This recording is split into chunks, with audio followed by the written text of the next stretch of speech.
Rory is used to having total, dominion over his public image, and he knew he would have no such control over this book, and so that's unsettling for a guy in his position who calls all the shots. So we had a spicy conversation about this at the U.S. Open, but I was undeterred because I didn't really need Rory. I've had a lot of access to him throughout his career. He's had such a public life, and if you get really close to the subject of your biography, it sometimes can be hard to write it in a clear-eyed way. So that was fine. When Rory came to Pebble Beach earlier this season, I got him a couple copies of the book, and he started reading it. And he told me he liked it and made him laugh. So I'm in a good place with Rory, but that's not the audience I'm writing the book for. It's for golf fans. And so on a human level, it's nice that he's enjoying it, but that wasn't my primary consideration when I was typing.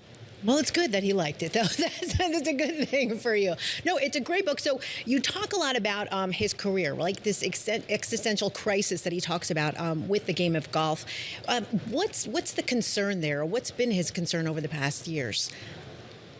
It's really the burden of genius. Rory was a child prodigy. He was like a little Mozart, and there's been expectations that have followed him his whole life. And for all that he's accomplished, it was never quite enough. And then he was on this very long quest to kind of fulfill his destiny and finally win the Masters. And you could see the toll that it took on him. And so part of the joy of watching Rory play golf is there's still he has a little childlike wonder out there on the course. Like he's not an automaton. He's not a machine. Like he's you can see his heart on his sleeve, and the good shots fire him up like it does the crowd, and the bad shots, kind of take away his confidence and his mojo. And that was obviously on vivid display in the final round of last year's Masters, which was an incredible roller coaster. And that's why there was such an outpouring of emotion around that victory, is because people have been following Rory his whole career. He grew up in the public spotlight, and there's a fragility there. There's a vulnerability which is rare in superstar athletes. And so we've suffered along with him through the years. And that's why it was so cathartic when he finally broke through and won the Masters. All right, you mentioned the Masters, so I'm going to go there, Alan. Okay, so yes, he does have the green jacket, okay? But he's had a great start to the tournament this year. Do you think he could take it again? Oh, yeah. When watching Rory early in the week during the practice rounds, I was convinced he was going to win because he was so jaunty. He was so carefree. And no one's ever had more fun being defending champ than Rory. He was just swanning around in the green jacket. He was presiding over all the ceremonies. And there's just a lightness of being that he's never had at this tournament. He was always on a knife's edge when he showed up at Augusta. And so I wouldn't be surprised if Rory wins 4 more Masters at this point. He's cracked the code on how to play the golf course. He's completely unburdened now, and he can just play free, and he can just attack the golf course, which he's certainly did to start this Masters. So whether he wins or not this year, he's going to be a threat for the next decade, and it's going to be fun to see how many more jackets he can win. So you're saying he's just getting started? No question. It seems like Rory's been around forever because he basically, he dropped out of high school when he was 15, became a de facto touring, pro, playing all around the world. But he's only 36, and he takes great care of himself. Unlike a lot of his peers who are breaking down and having surgeries and all kinds of physical setbacks, he's been very healthy throughout his career. Like his longevity, he's been in the top 20 in the world ranking for 850 weeks. He's just always there, and I don't see that stopping. So yeah, I think a lot of his best golf is still in front of him. Yeah, you mentioned his peers. One of them, Tiger Woods, who was really an influential part of his golf career, going through a tough time. Talk about their relationship, though, and can Rory be that person to help Tiger kind of come out of this? Yeah, Rory, he's always said Tiger was his hero, and then he became his friend and his mentor. And I think that the roles may shift here, because I think Rory's one of the few people on the planet who can, speak truth to power to Tiger.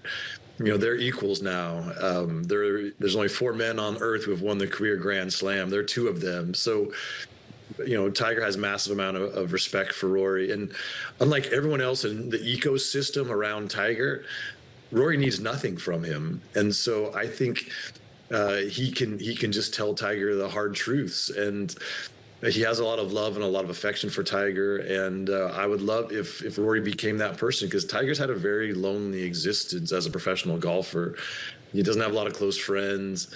Some of the people that were in his life as friends became employees, and so that shifts the dynamic. And so it's an interesting twist in the relationship where, the pupil may become the teacher, and Rory can guide Tiger through this very challenging time. You talk a lot about Rory's family, too, in this. Now, Alan, you knew a lot about him, the backstory of him, but was there anything that surprised you, how he grew up or anything like that? Oh yeah, I mean, there's revelations on every chapter of this book for me, as even someone who was close to Rory. When you do this kind of biography and you just embed into someone's life, you just learn so much, and it's really a feel-good story. I mean, Rory's parents sacrificed everything for him. They were a very blue-collar family from this unglamorous, little town outside of Belfast. Rory grew up in the shadow of the Troubles, and it's a tale as old as time, parents kind of sacrificing for their children, but they're a very extreme example of it. And part of the reason that I think Rory is such a beloved figure, he's never forgotten where he came from. He's retained that humility. He does seem to have a wonder that, like, wow, I can't believe this is my life. And he's not jaded. He carries that gratitude with him. And his parents are a big reason why. I mean, they keep, it's a close knit family. They move in a pack, and they keep Rory's feet on the ground. So it's, just going deep on his childhood, going to visit this little town outside Belfast, getting to know the people around him. I think it brings an intimacy to the story, and like you said, some people know the broad strokes, but to really bring it all to life in a kind of a rich portrait, that was really satisfying for me. All right, Alan, best of luck to you on the book. Again, it's Rory, The Heartache and Triumph of Golf's Most Human Superstar.